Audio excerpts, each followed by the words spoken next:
Did your first scene? I was. And your husband was okay with that? Yeah. Okay, so how did this conversation come together? You know what, my ex-husband and I, we're like very simple people. I walked up to him, I said, you know, I've been thinking about doing porn. And he was like, okay. You know, he's just very supportive of everything I did, and he trusts me to make good decisions, you know. Supportive is one thing. This is a little bit different. Right. You know what I mean? It's like supportive, like, hey baby, I want to go back to college. Yeah, right. I got you. Like, I want to, you know, have sex with other men on camera. Yeah. You know, most men would be shocked. Like, were you guys already like we were and stuff? Yeah, like we were a little bit open. I mean, I wouldn't call us quite swingers, but we definitely had like threesomes and maybe a foursome or two. And you know, I wasn't always the most faithful woman, and I think that, you know, he was pretty much aware of that. So yeah, I don't think it was that big of a stretch for him. Plus, he trusted the fact that I would, you know, make the most out of it as a business too. Like, I knew he knew I was doing it for fun, but I also like a very business-minded person. Mm-hmm. And if I'm going to do something, I'm going to make the most out of it completely.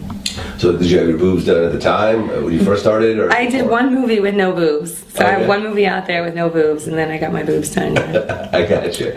So how did your marriage get affected once you started doing scenes? Well, I guess the biggest way that my marriage got affected was that I was busy all the time.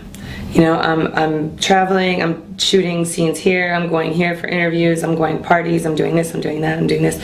And his life really didn't change that much. And I think that it drove a wedge between us a little bit. More like the lifestyle than it was the actual porn. I think it would have been the lifestyle of anybody in an entertainment business and a spouse who, you know, didn't have that big of a change in their life. And did that cause you to get divorced? It was definitely a contributing factor, just because my life had changed so much, and his didn't, you know. It made it hard to talk. What really was like the final nail in the coffin where you guys decided to file for divorce?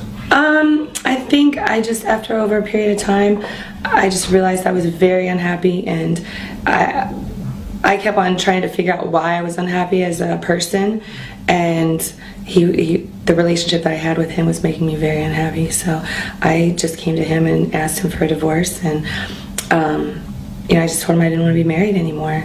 It wasn't really anything personal against him. He's still the same guy, but I wasn't the same woman, really. And he was okay with that? No, not at all. A lot of drama? Yeah, it wasn't really a lot of drama, but there's a lot of feelings and a lot of hurt, you know. I feel you. And since then, are there any plans to get married again, or do you think that's... No, definitely not. I'm really bad in relationships, and I definitely wouldn't get married again for sure. How does that really work? Do you go out on dates? Because guys obviously ask you out wherever you go, you know, right. Whether or not they know who you are. Yeah. You know, I mean, I'm sure you have a little of both.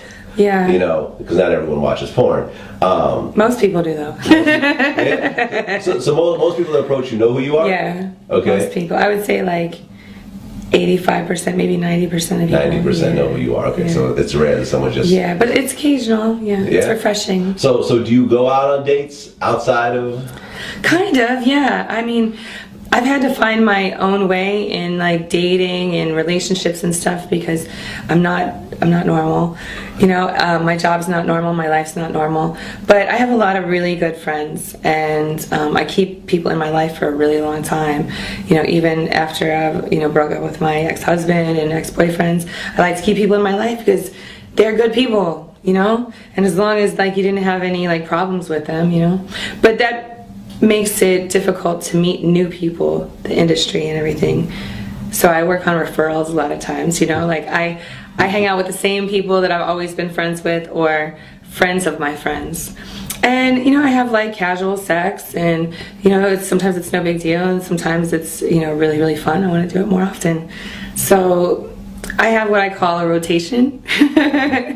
And that's like a rotation of guys and friends that, you know, I kick it with, and, you know, everybody is under the same understanding, and, you know, it's all good. I do have some special people in my life, and they're, you know, they're constants in my life, and it's great. I feel